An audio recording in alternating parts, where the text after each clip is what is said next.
Hi guys, very warm welcome to all of you. Discussion कर रहा हूँ मैं डोस्टोव्स्की की किताब इडियट को।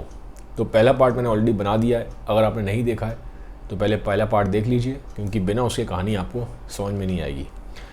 अब कहानी में क्या है कि जो जनरल अपैचन है, अब वो मिलते हैं प्रिंस मिश्किन से।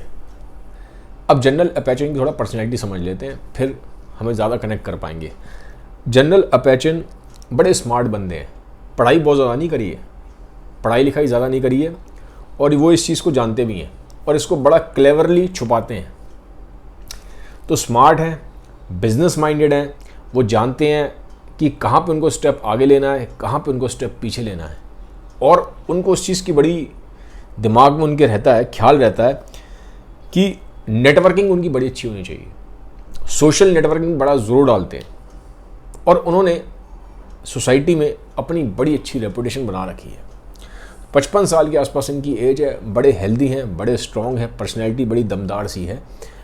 एटलीस्ट जो अपीयरेंस है, फिजिकलिटी है, वो बड़ी हेल्दी और बड़ी स्ट्रॉन्ग है।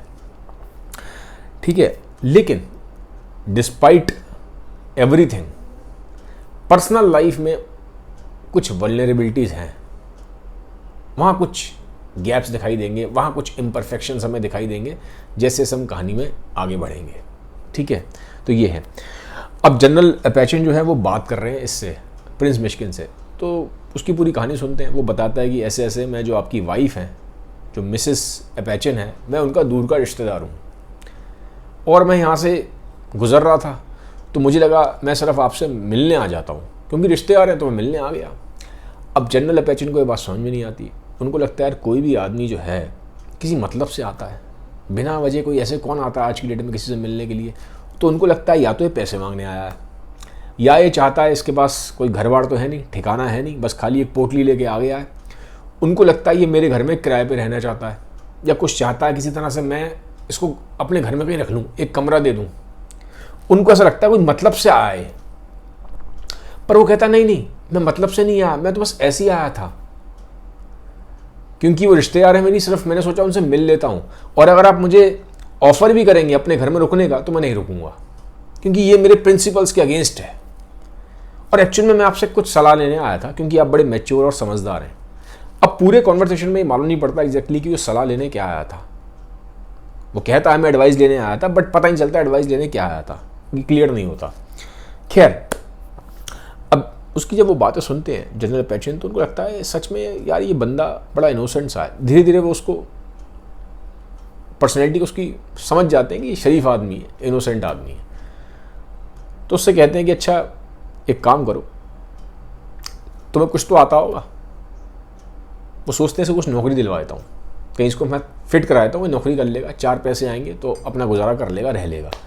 कहते तुम्हें कुछ तो आता होगा, तुमने कोई स्किल सीखी होगी, कुछ तो तुम्हें आता होगा। वो कहता है यार, मिश्किन कहता है मुझे कुछ नहीं आता, मैं तो बीमार आदमी हूँ, 4 साल मैं अपना स्विट्ज़रलैंड में इलाज करा के आया हूँ, थोड़ा बेटर हो गया हूँ पहले से, काफ़ी मैनेजेबल है कंडीशन मेरी, लेकिन ऐसा मेरे पास कोई स्किल नहीं है, कोई हुनर नहीं है मेरे पास कि जैसा आप पूछ रहे हैं। वो कहते हैं यार कुछ तो आता होगा तुम्हें, हर आदमी के अंदर कोई ना कोई स्किल होती है, कोई ना कोई हुनर होता है, कुछ तो तुमने सीखा होगा, इतने बड़े तुम हो गए, 27 साल तुम्हारी उम्र है, तुम बता रहे हो अभी तक तुम्हें कुछ नहीं आता, ऐसे कैसे हो सकता है। वो कहता है सर मैं आपको बता रहा हूँ, मेरे पास ऐसी कोई स्किल नहीं है, प्रोफेशनल स्किल नहीं है मेरे पास, लेकिन हाँ एक चीज़ है, मैंने किताबें बहुत पढ़ी हैं और मैं लिखता बहुत अच्छा हूँ, मेरी राइटिंग बड़ी अच्छी है। वो कहते हैं अच्छा। तो बगल में उनका सेक्रेटरी होता है, गानिया नाम है उसका, तो गानिया को बोलते हैं, उसका वैसे नाम गैब्रिएला है, मैंने बताया था आपको, निक नेम गानिया है, तो मैं उसको कहानी में गानिया कहकर रेफर करूँगा, ईजी होता है। वो गानिया से कहते हैं अच्छा काम करो गानिया, एक ज़रा कॉपी पेन निकाल दो जरा देखें इसकी लिखाई कैसी है, कैसी राइटिंग है। अब वो लिखता है तो राइटिंग बड़ी जानदार है यार, जैसे कैलीग्राफी करते हैं, बड़ी ब्यूटीफुल हैंड राइटिंग। तो जनरल तो बड़े इंप्रेस होते हैं, यार ये तो बड़ा कमाल का बंदा, आजकल तो किसी की लिखाई ऐसी नहीं है, बड़ी सही बंदा है। तो अब वो उससे बात कर रहे होते हैं, उसकी तारीफ कर रहे होते हैं। इतने में क्या होता है, जो गानिया है सेक्रेटरी उनका, वो कुछ पेपर्स निकाल रहा होता है। पेपर निकालते निकालते वो अपने जेब में से एक फ़ोटो निकालता है। वो फोटो होती है नस्तस्या की। अब प्रिंस मिश्किन की नज़र पड़ जाती है उस फोटो पे। वो कहता है अरे तो नस्तस्या है। अब ये दोनों हैरान हो जाते हैं, जनरल और गानिया। वो कहते हैं ये कैसे जानता है नस्तस्या को, ये तो स्विट्जरलैंड से आया, 4 साल वहाँ रहा है, इलाज करवाया है, अपना बता रहा है, और अब ये कह रहा है मैं नस्तस्या को जानता हूँ, ये दाल में कुछ काला है, ये अपने आप को ज़्यादा शरीफ दिखा रहा है, इतना शरीफ है नहीं। वो पूछते हैं तुम कैसे जानते हो नस्तस्या को। फिर वो पूरी कहानी बताता है, ऐसे ऐसे मुझे ट्रेन में रोगोजिन मिला था, पूरी स्टोरी बताता है। तो उनको फिर बात समझ में आती है। फिर भी वो कहते हैं तुमने पहचान कैसे लिया। वो कहते हैं जो खूबसूरती है, जैसा रोगोजिन बता रहा था, जितना दीवाना हो रहा था, ये तो नस्तस्या ही है और कोई नहीं हो सकता। अब वहाँ पे एक सवाल उठता है, गान्या अब डिस्कशन कर रहा है, गान्या है जनरल है, प्रिंस मिश्किन है, गान्या पूछता है उससे, प्रिंस मिश्किन से, कि नस्तस्या का चेहरा देख के तुम्हें क्या लगता है। वो कहता है कि इस लड़की के अंदर बहुत दर्द है, बहुत दर्द है, बाहर से बड़ी कॉन्फिडेंट लगती है, एरोगेंट लगती है, लेकिन अंदर इसके दर्द बहुत है। वो एक तरह से फेस रीडिंग कर रहा है नस्तस्या की। और गान्या हैरान है कि इतना इनोसेंट दिखने वाला आदमी इतनी अपने अंदर डेप्थ कैरी करता है कि वो इंसान के बारे में इतना बता पा रहा है। सिर्फ चेहरा देखिए, उसने नस्तस्या को देखा थोड़ा ना रियल लाइफ में, सिर्फ फोटो देख के, चेहरा देख के बता रहा है कि नस्तस्या एरोगेंट है, बहुत कॉन्फिडेंट है, लेकिन खूबसूरत है, लेकिन अंदर दर्द बहुत है उसके। वो देख के चेहरा उसने बता दिया, सिर्फ फोटोग्राफ देख के। तो हैरान है उसकी इस इंटेलिजेंस पे गान्या। अब गान्या उससे पूछता, अच्छा एक बात तो बता दो, तुम्हें क्या लगता है रोगोजिन के बारे में, तुम्हें क्या लगता है। गान्या रोगोजिन को जानता था, रोगोजिन फेमस है वहाँ पीटर्सबर्ग में, सब जानते हैं उसके बारे में। तो कहता है रोगोजिन के चेहरे पे मुझे एक अनहेल्दी पैशन दिखाई देता है। अनहेल्दी पैशन, एक अजीब सा पैशन है, अनहेल्दी सा है, हेल्दी पैशन नहीं है, अनहेल्दी पैशन है। अनहेल्दी पैशन वो होता है जब आदमी हदों को क्रॉस कर देता है और डेंजरस और रिस्की साइड पे पहुंच जाता है। एक तरह से वो अनहेल्दी पैशन है, क्योंकि वो बोलता है अगर इसने शादी कर ली, प्रिंस मिश्किन बोलता है अगर रोगोजिन ने शादी कर ली नस्तस्या से, तो शादी के 1 हफ्ते बाद ही नस्तस्या को मार देगा। गान्या घर आ जाता है, ये ऐसी कैसी प्रेडिक्शंस कर रहा है, अजीब सी, और हैरान है उसको देख के कि यार ये बंदा इतना चीज़ें कैसे पढ़ लेता है इंसानों के बारे में। जैसे जैसे हम सीन में आगे जाते हैं, हमें नस्तस्या के बारे में मालूम पड़ता है। नस्तस्या के बारे में क्या मालूम पड़ता है कि नस्तस्या बचपन में ही अनाथ हो गई थी, उसके दोनों पेरेंट्स की डेथ हो गई थी। पेरेंट्स की डेथ के बाद उसको एक बंदे ने अडॉप्ट किया था जिसका नाम है टॉट्स्की। 55 साल का है, 55 साल का, और बड़ा रईस है, बहुत पैसे वाला है। उसने नस्तस्या को अडॉप्ट किया और अपने घर से, जहां वो रहता था वहां से दूर, शहर के थोड़ा बाहर, वहां पे एक घर में उसको वहां पे शिफ्ट कर दिया, जहां पे उसके टीचर्स भी थे और ध्यान रखने वाले भी थे नस्तस्या के। तो वहीं पे वो पली बड़ी। लेकिन कहानी में ऐसे हिंट्स हैं, कहानी में इस तरह से हिंट दिया गया, इनडायरेक्टली ये मालूम पड़ता है कि टॉट्स्की ने नस्तस्या को एक्सप्लॉइट किया, उसको एक्सप्लॉइट किया है। अब जब वो बड़ी हो गई है, जब वो बड़ी हो जाती है नस्तस्या, तो वो उस घर को छोड़ के पीटर्सबर्ग में, मेन शहर में शिफ्ट हो जाती है, और वो टॉट्स्की से बहुत नफरत करती है, बहुत नफरत करती है। अब जब बड़ी हो गई है तो कहानी में एग्जैक्ट एज तो नहीं बताई गई, अभी तक एज नहीं बताई गई है, लेकिन ऐसा लग रहा है कि 24-25 साल के आसपास की है। तो ये है नस्तस्या के बारे में मैंने आपको बताया।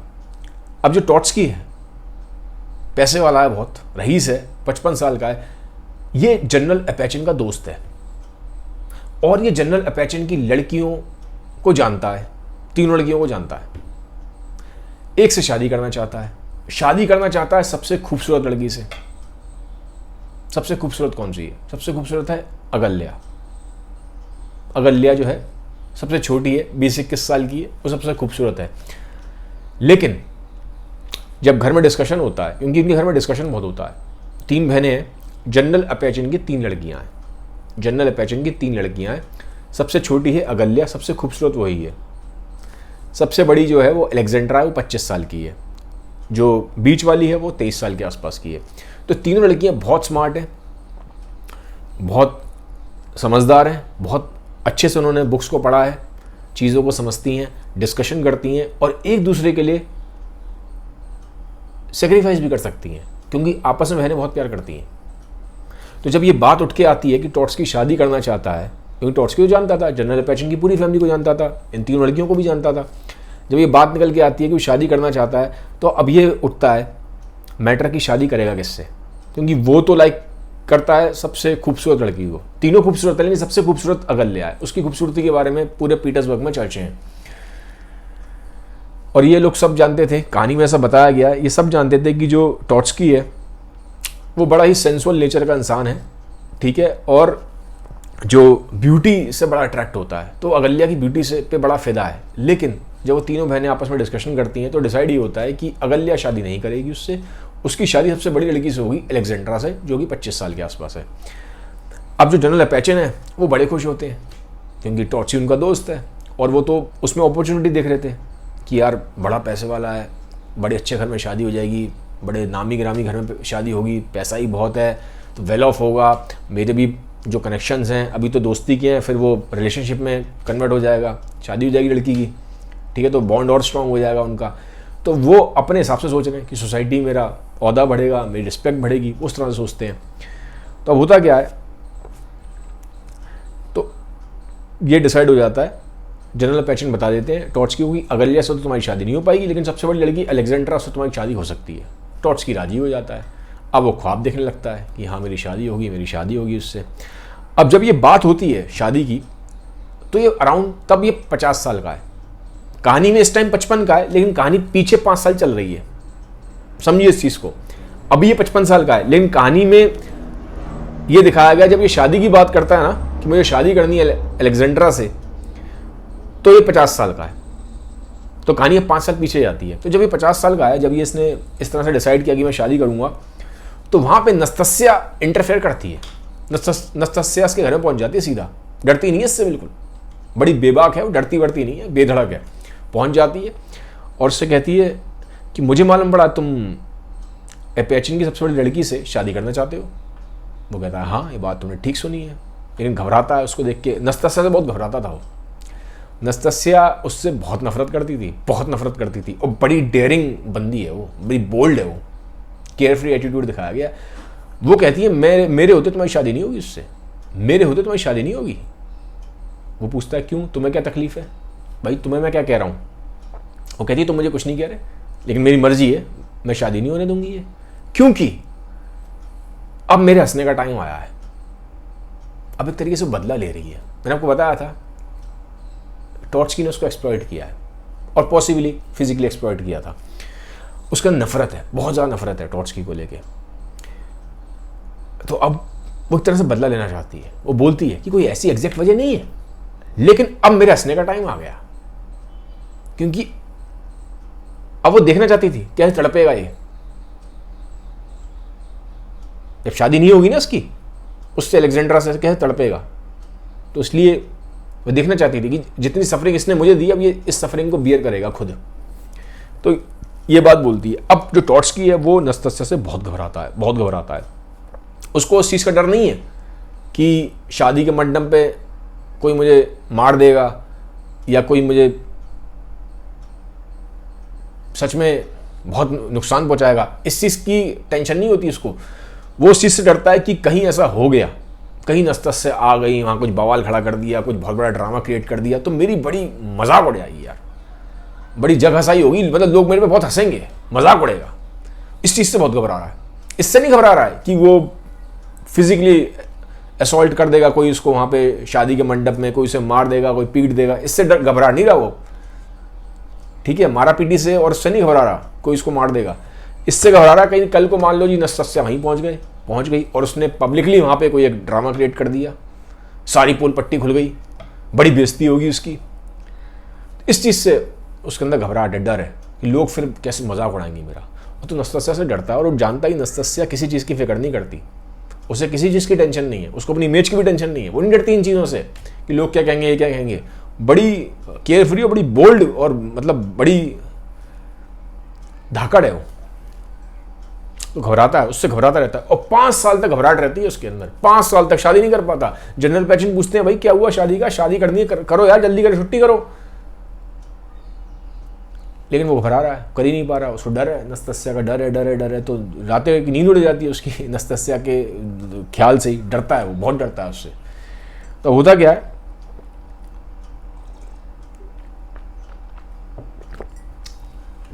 अब जो जनरल पैचन है ये कुछ सोचते हैं कि यार ये ऐसे तो शादी होगी नहीं लड़की की मेरी, ये तो ऐसे डरता रहेगा। वो उसको लेके जाते हैं, उसको दोस्त है वो टॉर्च की, जनरल पैचन का। अब कहानी 5 साल आगे की है, 55 साल के आसपास हो गया, कहानी प्रेजेंट में आ गई है, ठीक है। 55 साल का टॉर्च की है, 55 के ही जनरल पैचन भी है। तो इस बात को 5 साल हो गए। घर पहुंच जाते हैं नस्तस्या के, जनरल पैचन और टॉर्च की सीधा उसके पैरों पड़ जाता है, मुझे माफ़ कर दो, मेरे से बहुत गलती हो गई, जो भी हुआ मैं मानता हूँ मेरे से गलती हुई है, ठीक है। मैं तो बड़ा ही बेकार आदमी हूँ, मैं तो बहुत ही लस्टफुल हूँ, मेरे अंदर बहुत लस्ट है, मेरे से गलती हुई, मुझे माफ़ करो, मेरी फितरत में है ये लस्ट, मुझे माफ़ कर दो प्लीज़, मैं तुम्हारे हाथ जोड़ रहा हूँ, हाथ पैर जोड़ने लग जाता है, मुझे माफ़ कर दो, और मैं बदले में तुम्हें 75,000 रूबल्स देता हूँ, 75,000 रूबल्स दे रहा हूँ एज ए कंपनसेशन, जो मैंने गलत किया है, जो मेरी कंसाइंस है, जो मतलब मेरी अंदर की आवाज़ है, वो उसके कंपनसेशन के लिए, क्योंकि मैंने गलत किया, मैं मानता हूँ गलती हुई है मुझसे, मैं माफ़ी चाह रहा हूँ, और एक कंपनसेशन के तौर पे, कोई मुआवजा नहीं है एक तरह से, लेकिन मैं अपने आप से बड़ा इस चीज़ से मेरे अंदर दुख है, तो ये 75,000 रूबल्स मैं इसके आपको देना चाहता हूँ। अब नस्तस्या कहती है 5 साल हो गए, उस बात को मैं भी भूल चुकी हूँ, ठीक है। उस टाइम मैंने भी गुस्से में बोल दिया था, ठीक है, वो टाइम ओवर हो गया है, लेकिन हाँ 75,000 रूबल्स में ले लूँगी, क्योंकि मुझे पैसे की इंपॉर्टेंस पता है। अब एक चीज़ और निकल के आती है, जब बातचीत होती है तो जो जनरल पैचन है ये दिखाया है काफ़ी स्मार्ट है, और वो कहते हैं कि हमें पता है कि तुम अभी अकेली हो, शादी तुम्हारी हुई नहीं है, कहीं तुम ऐसे किसी के साथ इन्वॉल्व भी नहीं हो, तो हमने एक लड़का देखा तुम्हारे लिए, गानिया। अब गानिया कौन है? जनरल पैचन का सेक्रेटरी, जनरल पैचन का सेक्रेटरी। तो जनरल उसको उसके साथ फिट करना चाहते हैं नस्तस्या के साथ, ताकि टॉर्चस्की फ्री हो जाए, टॉर्चस्की की शादी हो जाए उनकी लड़की के साथ, ठीक है। कहानी समझ रहे हो? जनरल पैचन चाहते हैं कि जो उनका सेक्रेटरी है गानिया, उससे नस्तस्या की शादी हो जाए, उसके एज ग्रुप का भी है, 28 साल के आसपास है, शादी हो जाए, ताकि नस्तस्या टॉर्चस्की का पीछा छोड़ दे, उसको शादी करने दे, और फिर टॉर्चस्की फ्री हो जाएगा, टॉर्चस्की शादी कर लेगा इनकी लड़की से, जनरल पैचन की, अलेक्जेंड्रा से। तो ये कहानी ऐसी है। तो कहते हैं कि गानिया बड़ा सही बंदा है, तुम शादी कर सकती हो, कोई दिक्कत नहीं है, वो तुमसे प्यार भी करता है, और वो कहते हैं गानिया ने मुझे स्पेशली बताया था कि मैं बहुत प्यार करता हूँ नस्तस्या से, नस्तस्या मुझे बहुत पसंद है, तो तुमसे शादी कर ले, कोई दिक्कत नहीं है। नस्तस्या कहती है मैं शादी तब करूँगी जब उसकी फैमिली मुझे एक्सेप्ट करेगी, क्योंकि ये बात सब जानते थे टॉर्चस्की से उसका क्या पीछे पास में रिलेशन रहा है, ठीक है। तो वो कहती है कि जब ये बात उसकी फैमिली एक्सेप्ट कर लेगी, और जब वो एक्सेप्ट कर लेगा, मैं छुपाऊंगी नहीं कुछ कि जो टॉर्चस्की ने किया है मेरे साथ, मैं बताऊंगी, और अगर उसकी फैमिली एक्सेप्ट करेगी तब मैं शादी करूंगी उससे, गानिया से। और गानिया अभी यंग है, थोड़ा मैं टाइम देना चाहती हूँ, मैं जल्दबाजी नहीं करना चाहती। अब कहानी में मालूम पड़ता है कि गानिया से उसकी मुलाकात हुई थी, और उसने गानिया को बोला था मैं तुमसे शादी करूंगी, बट अभी फाइनल डिसीजन नहीं है, और जब तक मैं फाइनल डिसीजन नहीं लेती मैं मना भी कर सकती हूँ, और तुम भी मना कर सकते हो जब तक शादी नहीं होती। कोई ऐसे बंद नहीं गए हम कि मैंने बस तुम्हें दे दिया तो समझ लो कि ऐसी कोई कमिटमेंट हो गई है, नहीं। हाँ हम लाइक करते हैं, ठीक है, शादी हो सकती है, लेकिन जब तक शादी नहीं होती है तब तक मैं विड्रॉ कर सकती हूँ, डिसीजन वापस ले सकती हूँ, मैं मना कर सकती हूँ, कोई पक्का नहीं है अभी, और तुम भी मना कर सकते हो, तुम भी फ्री हो। ये बात गानिया को बोलती है, ये चीज़ निकल के आती है। लेकिन अब जैसे जैसे टाइम बीतता है ये मालूम पड़ता है कि उस शहर में 2 अफवाह फैल जाती हैं, 2 अफवाहें फैलती हैं। इन अफवाहों की वजह से टॉर्चस्की दोबारा घबराना शुरू हो जाता है, बड़ी उसके अंदर दोबारा घबराहट होती है, उसको लगता है पता नहीं यार कोई दोबारा गड़बड़ ना खड़ी कर दे नस्तस्या, क्यों घबरा रहा है टॉर्चस्की, अफवाहें क्या हैं, सुनिए अफवाहें क्या, ध्यान सुनिए। पहली अफवाह है, ये बात फैलती है कि नस्तस्या किसी तरह से जो पैचन की डॉटर्स हैं, उसकी लड़कियां हैं जनरल पैचन की, उनसे दोस्ती हो गई है। नस्तस्या की जनरल पैचन की जो लड़कियां हैं तीनों, उनसे दोस्ती हो गई है। तो अब टॉर्च की डर लग रहा है कहीं कुछ बता ना दे, भाई शादी होने वाली है बड़ी लड़की से, अलेक्जेंड्रा से, कहीं उसको हमारे पास के बारे में ना बता दे, कहीं उसको भड़का ना दे मेरे खिलाफ। तो टॉर्च की डर रहा है। पहली अफवाह ये फैली हुई है। दूसरी अफवाह ये फैली है कि नस्तस्या को मालूम पड़ गया ये जो गानिया है जिससे वो शादी करने की बातचीत चल रही थी नस्तस्या की, उसको मालूम पड़ता है जो गानिया है बड़ा सेल्फिश है और खाली पैसे के लिए शादी कर रहा है नस्तस्या से, खाली पैसे के लिए। क्योंकि पैसा तो दे रहा था वो, उसने बोला था टॉर्चकी ने कि मैं तुम्हें 75,000 रूबल्स देता हूँ, 75,000 रूबल्स। तो उसको लगता है कि जो गानिया है सिर्फ पैसे के लिए शादी कर रहा है नस्तस्या से, सेल्फिश है बड़ा। तो ये अफवाह उड़ जाती है। अब उसको डर है कि कहीं नस्तस्या बैकआउट ना कर ले यार, ये ना हो शादी से मना कर दे, तो ये तो पंगा पड़ जाएगा बहुत, और भड़का ना दे कहीं अलेक्जेंड्रा को, जनरल पैचन की बड़ी लड़की को, दोस्ती तो हो गई है। तो ये है। अब क्या होता है, एक और प्रॉब्लम खड़ी हो गई है, एक और बड़ी प्रॉब्लम खड़ी हो गई है। अब सीन वापस वहीं आ रहा है, सब मैंने आपको पूरी कहानी सुना दी, सीन वापस वहीं आ रहा है जहां जनरल अपैचन प्रिंस मिशिगन से बात कर रहे हैं और साथ में उनका सेक्रेटरी है गानिया, जहां से कहानी की स्टार्ट हुई थी, उस सीन पे वापस आ रहे हैं। ठीक है, वापस उस सीन पे हैं। अब यहां एक पंगा और पड़ गया है, नया पंगा। ये मालूम पड़ता है कि धीरे धीरे जनरल अपैचन वो खुद लाइक कर रहे हैं, किसको, नस्तस्या को। उनकी खुद की लाइकिंग डेवलप हो गई है नस्तस्या के लिए। और कैसे मालूम पड़ता है, इसके लिए अब नस्तस्या का कल बर्थडे है, कल नस्तस्या का बर्थडे है, और इस बर्थडे पे वो हाँ या ना बताएगी फाइनली कि वो किसको पसंद करती है, किससे शादी करेगी, किससे शादी नहीं करेगी। तो ये जो बर्थडे है बड़ा इंपॉर्टेंट है, कल वो बताएगी वो गानिया से शादी करेगी नहीं करेगी, हाँ या ना, कल फाइनल करेगी। उसने बोला हुआ है फाइनल में बर्थडे पे बताऊंगी। तो कल उसका बर्थडे है, और मिस्टर अपैचन जिनके बारे में अफवाह फैल रही है कि वो भी लाइक करते हैं नस्तस्या को, इन्होंने एक बड़ा ही महंगा मोतियों का गिफ्ट, कोई मोतियों का नेकलेस इसके लिए खरीद लिया है नस्तस्या के लिए। और इस बारे में मालूम पड़ गया है उनकी वाइफ को, जनरल अपैचन की वाइफ जो है उनको ये बात मालूम पड़ गई है, और वो पहले से ही जानती हैं कि उनका जो नेचर है फ्लर्ट वाला है। तो अब जनरल अपैचन घबरा रहे हैं कि मैं अब घर में जाऊंगा, अभी तक तो अपने कमरे में बैठे हैं, वापस जाऊंगा अभी घर में तो वहाँ मुझे अपनी वाइफ को का सामना करना पड़ेगा, तो फिर खरी कोटी मुझे सुननी पड़ेगी, कुछ ना कुछ सुना देंगी, कुछ ना कुछ झगड़ा हो जाएगा। तो घबरा रहे हैं, वो सोच रहे थे मैं घर से बाहर निकल जाऊँ, कहीं इधर उधर चला जाऊँ, कैसे भी करके अपनी वाइफ को फेस ना करूँ, क्योंकि वाइफ को फेस करेंगे तो फिर वो सवाल उठेंगे ये मोतियों का हार किसके लिए। और पहले भी वो शक था उनको उनके फ्लर्ट नेचर पे जनरल अपैचन के, तो वो चाहते नहीं थे अपनी वाइफ को फेस करना, वो चाहते थे अभी कहीं मैं निकल जाऊँ, सुबह के 11-12 बजे के आसपास टाइम है, वो सोचते हैं कहीं दिन भर मैं बाहर घूमता रहूँ, रात को आके चुपचाप सो जाऊँगा, तो ये पॉइंट, ये टॉपिक उठेगा ही नहीं, अवॉइड करना चाहते अपनी वाइफ को।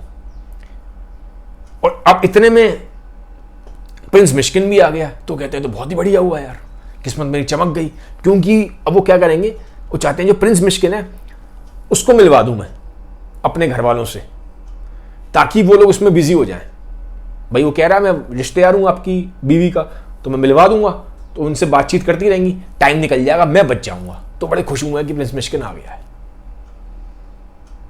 ठीक है, तो यहां पे ये वाला सीन एंड होता है। अगले वीडियो में हम देखेंगे आगे कहानी कैसे जाती है। मुझे कमेंट सेक्शन में बताइए कहानी आपको कैसी लग रही है। Have a nice day, bye bye, take care, thank you.